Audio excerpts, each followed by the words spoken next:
Okay, so let's now start building the laptop store using Node.js. And the first thing that you need to do is to actually go ahead and download Node.js for your computer. So just head over to nodejs.org and then download probably version 10 here. Okay, so that's the most stable version right now. And if you don't find the download for your operating system here, you can just go here to downloads and it's going to be there for sure. And if you already have Node installed on your computer, please just make sure that it's at least version 8 or better 10. Okay? And to quickly determine the version you're on, you just need to head over to the terminal and type node-v. Okay, and so it gives me 10.11, and so I'm at least on version number 10. Then after doing that, just download the starter files for this project, as usual from the course GitHub repo. Okay, and I'm gonna leave a link to that here in this video, but you can also find it right at the beginning of the course. As you see, I already have it opened here, and so all we really have here is this data.json, which is all the data that will be in our laptop store. I have the images, so one image for each of the laptops, and then also the HTML web pages for both the overview and the detail view of each laptop. Okay? All right, and now that you have Node installed on your computer, you can actually run JavaScript outside of the browser for the very first time. So increase this here, clear the console, and so all we have to do is to write in the terminal Node. And so now we're running JavaScript outside of the browser. And this is now basically like a JavaScript console, just like you have in the browser. So we can do JavaScript like 1 plus 1, and it will of course give us the result. We can do console logs, for example.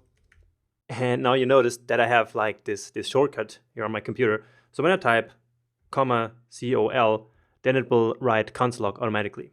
Okay, so I'm going to use that for now. Anyway, you see that this is just JavaScript like you already know. Okay, so good old console log works here in the Node console just as it works in the browser. Now, of course, we don't want to write all of our Node code here in this command line, and so we can create a new JavaScript file to do just that, like we usually do. So creating a new file, and I'm calling this one index.js. Now, what's that? Doesn't really matter. And by the way, if I want to exit this command line here, I just have to type Control-C and then Control-C again. Okay, and that's it. Now let's do the same thing that we did here before in the console, but in this file. So console.log hello world. And now to run this file, I write node again and then index.js. And this works because I'm already in this folder. So this long path here, and so this index.js file is right in that home folder. And so we have to return, and then it runs the file. Okay, simple as that. So what happened here? Well, node run our file, and all we have here is the console log. So it does that here to the console, and then it actually exits the process because it has nothing else to do. And so we're back to our normal command line here in the terminal. So imagine we wanted to add a second console log here, and then we would have to run this all over again. Okay, and this is kind of annoying. So the first thing that you want to do when you start working with Node.js is to install a little tool, like a little helper called NodeMon. Okay, and for that we use npm, just as I showed you before in the last part of the course, where I showed you how to use npm and install packages and all that good stuff. So npm install NodeMon, and we can actually install it globally. So -g. And if you're on a Mac, you're probably going to need sudo here in front to give it the admin rights. Okay. Now I'm not going to install this because I already have it, but you should go ahead and do that. Okay. So let me get rid of this. And now instead of typing node index.js, all I have to do is to type nodemon. And it will automatically figure out which file I want to run, and then it actually runs it. Okay. So you see here in the log, starting node index.js, which is exactly what we did here before when we did it manually. Now it happens automatically. Okay, and if you now add a third log here, give it a save, and you see it runs automatically here without us having to go ahead and run this again and again each time that we save something. So this is going to save us a ton of time. All right, so this was more the setup of Node.js on our system, now let's actually start doing something cool. And the first thing that we will do is to read the content of this JSON file here, all right?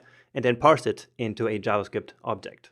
And again, this is something that you really cannot do with a normal, let's say, a JavaScript in the browser, because it doesn't give us access to a file system. But with Node.js, we can. So let me show you how to do it. So get rid of all of this. And the first thing that you need to do is that Node comes with a very powerful module system. And most of the functionality that we have in Node is always in one of the Node packages. So now that we want to read a file, we need to require the file system module. Okay? So we define a variable. In this case, it's going to be fs, which stands for file system, and equal require and then the name of the module, which is fs. And so usually we give the variable name here fs the same as the package name. Okay, so the module name. And this is a so-called core Node modules, because we can actually also use other modules like the ones that we get from npm, but the file system module is something that already comes with Node.js. And so now we're ready to actually load a file. And we do that by saying fs.read file, and we use the synchronous version here.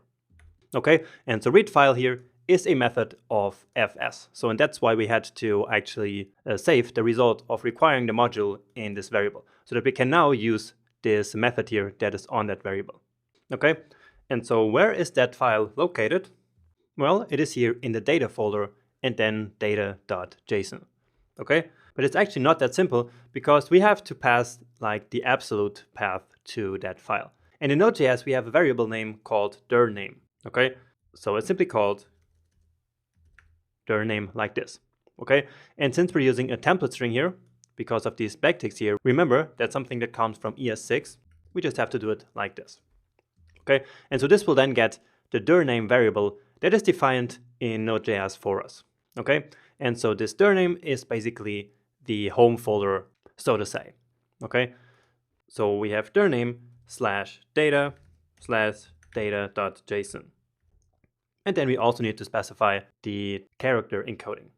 Okay, and so that's going to be UTF-8. Okay, and if you don't specify this, then instead of returning a file, it will return something called a buffer. All right, and so finally what we have to do is to then save the result of this into a variable. So let's simply say JSON. Okay, and now let's take a look at this JSON variable with a simple console.log. And since we're doing console logs, let me also show you the dir name variable, just so you know what I was actually talking about. Okay, give it a save now, and here we go. So here is the JSON data that we just read from the file. And you will see that what we have here is exactly what we had here. Amazing, right? So now we can use JavaScript to read files from the disk. And up here you also see the path to this file basically. So index.js is in this huge folder. Okay, so let's get rid of this. And what we actually need is not just like this JSON text, but we want to parse it into an object that we can use in JavaScript. And so we actually want what I'm going to call laptop data, which we will parse with JSON. So in JavaScript, there's this JSON.parse method that we can pass any JSON string, let's say, and then it will return an object for us. All right, and I think we actually used this before in another project in this course when we worked with an API, because APIs usually always work with JSON these days, at least the traditional REST APIs. All right, and now instead of logging JSON, let's actually log our laptop data. And so down here it is, and you see that now it's no longer this string that we had, but it really is a JavaScript object. And so with that, we are ready to start working on implementing this laptop store. Awesome, so we learned how to read files. Now let's actually do what Node.js was really intended to do, which is to create web servers. All right, so for that, we're going to need another package, so another core module, and this one is called HTTP. So again, we're using the variable name as the same one as the module name, require and HTTP. Get rid of this console.log, and now let's create our server. And so all we have to do is to create a variable called server, and then on the HTTP object use the create server method. Okay, and there are different ways of doing this, different kinds of writing this, but I think that this one for now and for learning is the easiest one. All right, and in this create server we have to pass in a callback function, and this callback function is the one that's going to be fired each time that someone accesses our web server. So each time someone opens a page that's on our server. All right, and this callback function gets access to the request and to the response objects, and more about that later. All right, so we're using an arrow function here, of course, because the Node, just like most browsers these days, also understands ES6, of course. ES6, ES7, ES9, ES8, in all of these versions. They're all kind of well supported in Node.js at this point. Okay, so this creates a server, and remember, this callback function, it is what is run each time that someone accesses our web server. So for now, let's just log to the console. Someone did access the server. Okay, and that is the first part of creating the server. Now the second part is that we actually have to listen on a specific port and a specific IP address. Okay, and again, I'm not going to go into deep explanations here in this quick crash course. Okay, so all we're going to do here is to really try to implement this small project. Okay, and so how this works is that we take the server that we just created here, okay, so this variable here, and then we use the listen method on it. And so this will basically tell Node.js to always keep listening on a certain port on a certain IP address. Okay, and so I'm going to use port 1337, and this is kind of a standard in Node. You will also see 3000, 8000, maybe 80. There's some kind of standards, but I'm just going to go with this one here. So that is the port, and now we need the IP address as well. And what we usually do is to use localhost. Okay, so localhost means the current computer, so the computer that the program is right now running on. Okay, and so localhost gets this standard IP address that I'm sure you have seen before. So 127.0.0.1. Okay, and then as soon as we start listening, also this callback function here gets fired. And this is not mandatory. This is just so we know that the server has started listening. Okay. So let's just say that we're listening for requests now, okay? And what we did here, which is the most important part, is to pass in this callback function, which will get fired each time that someone accesses the server, okay? And now in order for this to actually start running, we need to actually listen, so basically to look for incoming requests at port 3037 of this IP address, okay? And so let's save this. And now we get listening for requests now. And so let's actually do a request so that we can see if this actually works. And the simplest way of doing that is to actually just use a browser. So we're going to go to this IP and this port and see if it works. 0. And it's actually already here. So just not with this part. And so we see that it's loading, and it doesn't do actually anything right now because we don't have any code here. Okay, in here we don't have any code except the console log, and that actually worked. So someone did access the server. Now this here keeps loading because we're not sending back any result from the server to the browser right now.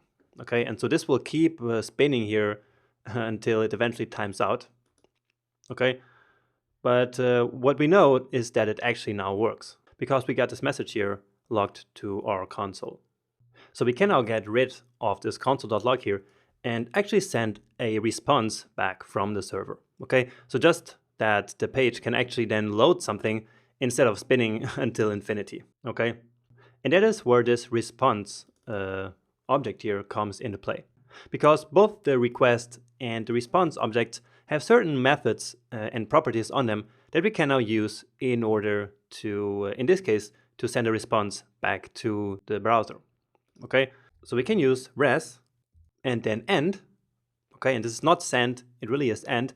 And it's end because we can do a couple of things before this. But for now, let's keep it at this. And so let's just say res end, and then just some text in here. So this is the response. Okay, so one of the things that we can do before, like I mentioned, is to set a header. Okay, so an HTTP header. And I'm not sure if you're familiar with headers, but they're just like a small message that we send with a request to let the browser know what kind of data is coming in. Okay, so we can say write head, and then an HTTP status code, and I write 200 for OK, and then the content type. And it works like this. So we basically pass an object here with some options. So content type. And so let's say that what we're going to send back here will be HTML. Okay? And so this HTTP status code is something that you probably see. For example, if we have an error, we usually have a 404. You know that one, right? And if everything works just fine, then 200 is like a standard for that. Okay? So just a small recap of what's happening here. So each time someone is accessing our server, we will have a response. And to that response, we write a header, okay? In this case, saying that we have a response so that everything is okay, and that's the 200. And then the content type saying that it's going to be text HTML. And then we also send the response itself. And that always has to happen after setting the header. All right? And so let's see what happens now in this case. So this is what we want. And here we go. So this is the response. What I wanted to do is to show you the network, the network tab. We have to reload this actually to work. And so here you see the status code that we sent back. So the 200, okay. If I were to say 404, and now do it again, then you will see status 404, and it's actually also in red here, saying that we have an error. Okay, the response is still the same, okay, but this just changed the status code of this response simply because we sent a different header. Okay, so just to show you the difference here. So this is the very, very basic functionality of handling requests and sending back responses. Now, before finishing this video, I want to implement something called routing, okay? And what routing means is that we basically respond in different ways for different URLs. Okay, because right now, no matter what URL we actually have on our server, like this, so we can write something like this, and it doesn't really matter, it will always send back the same response. Okay, it doesn't matter what URL we have here, all right, because we're not responding to that here. We don't have any routing in place. So whatever URL we have, we always send back the same response. But what we really want, and that is what routing really is to respond differently to these different URLs.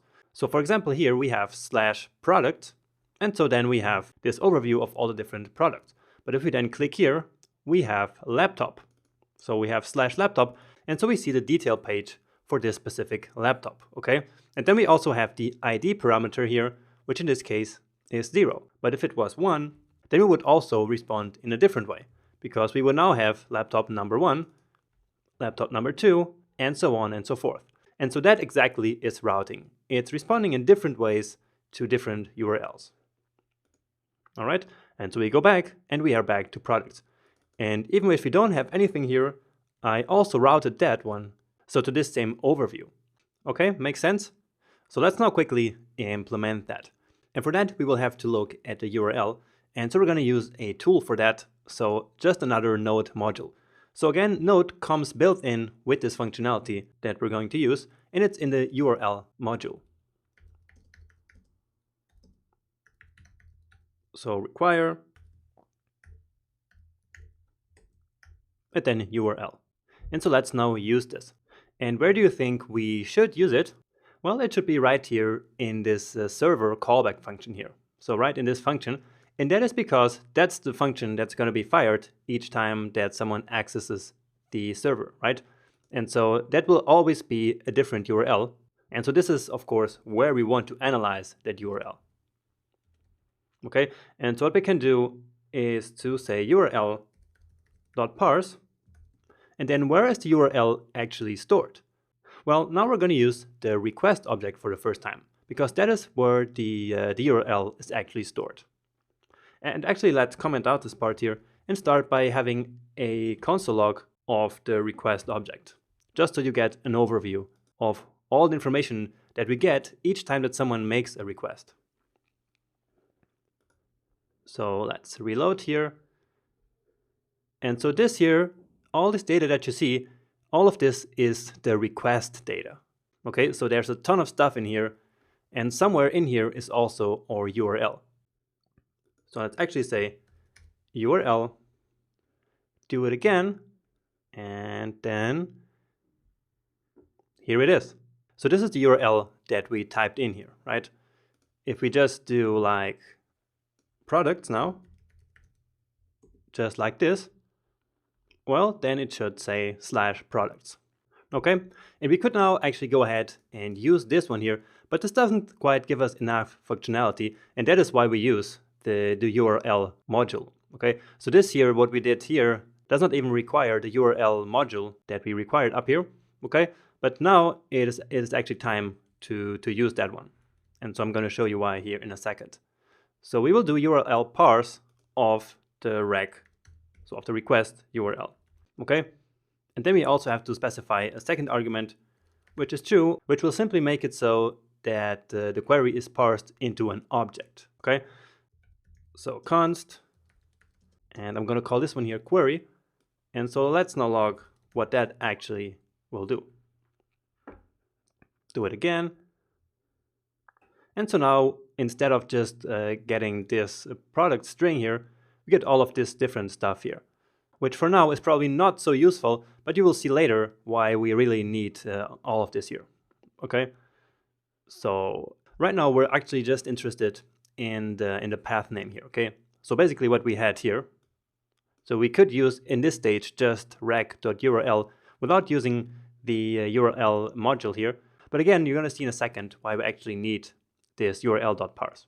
Okay, so this is actually not called query, but I'm going to call it path name. And so what we want here is just the path name. All right, so dot path name. And so let's now just quickly take a look at that, reload, and it should give us products. All right, here we go. And with this, we can actually already start implementing some very simple routing, because all we have to do is to now do an if-else statement.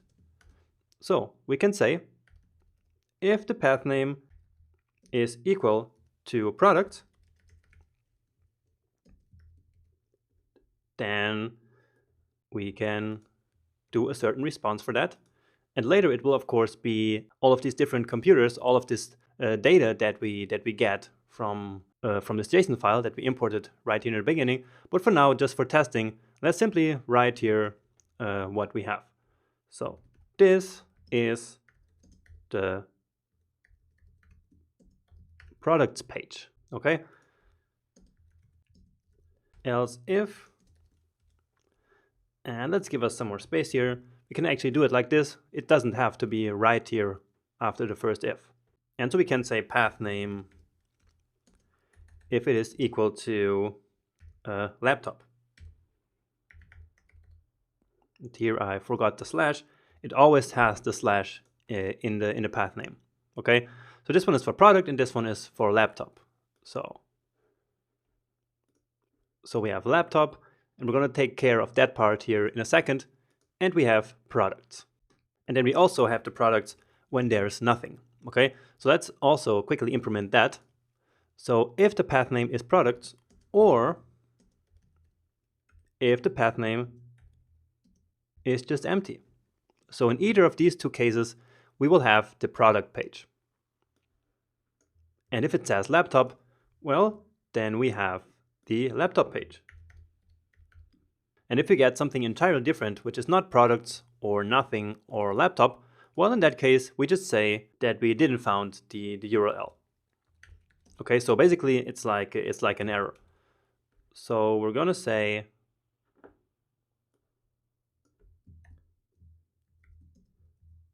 was not found on the server. And this is a correct case of using the 404, right? So an error, like I showed you in the beginning. All right, and so let's now actually test this out. So we have products here in the URL, as you see. So reload, and yeah, this is the products page. If we say laptop, whoa, what happened here? So it has to be the capital N, okay. Let's try that again, and this is the laptop page. Awesome. And now the third case, which is nothing, and now we get the URL was not found on the server. So that's not what we want. This is found. And that's actually because here it's not nothing, it is just the slash. Okay. So yeah, now this is the products page. With the products again, we get the product page. With the laptop, we get the laptop page. And if we have something else, then we get URL was not found on the server, and we have the 404 status down here. Okay. Now finally about this ID parameter that we have here. So basically this ID here is a parameter in the URL. We're also now not responding to that. Okay. So we still get the laptop page, but nothing really happens according to this number. And so let's fix that. And the first step to do that is to actually retrieve this ID from this URL. And so that is where the URL module actually gets really handy. Okay, so let me show that to you. So we got the path name already.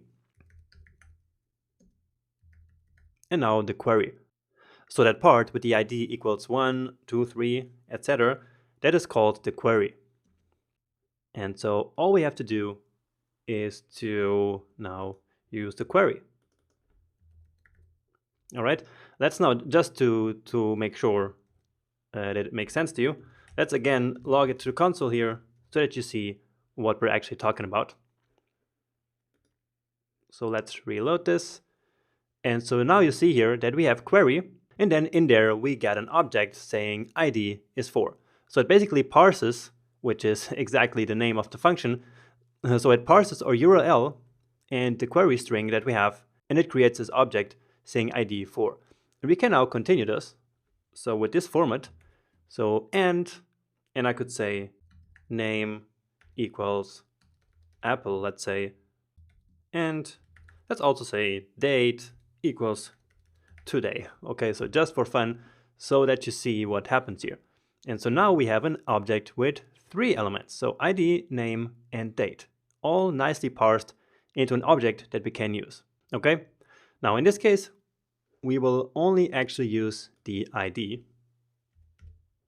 Okay, and so it's gonna look like this. So in the query object, there will be this object with the ID key. And so actually, instead of having this query, we can simply add .id here, and then that will immediately give us the ID that comes from the query string. Okay, makes sense? So that is how we read the ID from our URL. And so with that, we can actually respond to this. So this is the laptop page for laptop, and now the number. So let's do a template string here. So replace this here. ID. And so this should now give us the exact number that we have in the URL, right? So ID 4, and let's wait for it. For laptop 4, great. For 3, 2, and so on and so forth. So awesome. Now in this data JSON, we start with 0, and then we have 4 laptops. So what would happen if we type in the 5 or the 10 or something else? Well, of course, everything works the same. So here we get exactly the number that we type in here. But in the case of this store here, it doesn't make much sense because the last one that we have is with the 4, but with the 5, there is not really a laptop. Okay, and so the response that we want in this case is something like this. Okay, again, because number 5 is not actually the ID of one of our products. Okay, and so how are we going to do that? Well, very simple. We actually just do it here in this routing, in this routing path. Okay, so we say that the path name has to be laptop, And at the same time, the ID must be smaller than laptop data.length.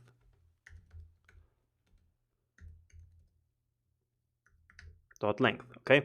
And that is because laptop data is an array, okay? So this data here, it's basically an array of these 5 objects. And so if we have 5 objects in here, then the length of the array will be 5. Okay? And so by having this test, we'll then ensure that this ID here is always smaller than 5. And so right now, if we have 10, well, then we get URL was not found on the server. With 5, we also get the same error, but then with 4, which remember is the last laptop, we get a page for laptop number 4. So, awesome. So that is our routing. And that should be actually enough for just one video. And so this is actually very simple, a very simple routing situation. In a real world app, it will get very big with tens, hundreds of routes. And so this code can be quite difficult and it can be quite complicated to do this. And so usually when working with Node, almost everyone, I would say, uses a Node framework called Express to handle routing and to handle lots of other stuff. All right? But I think it's very important to actually understand the basics of the technology, in this case Node.js, before using a framework like Express. All right? And so that's exactly what you're doing here. You're learning the very basics of how we can do this basic stuff with Node.js. It's very exciting to be able to really run JavaScript on the server. So let's wrap up this video here. In the next one, we will then implement basically the visual part and getting all the data from the JSON data that we already imported. Okay, so see you back here in a second.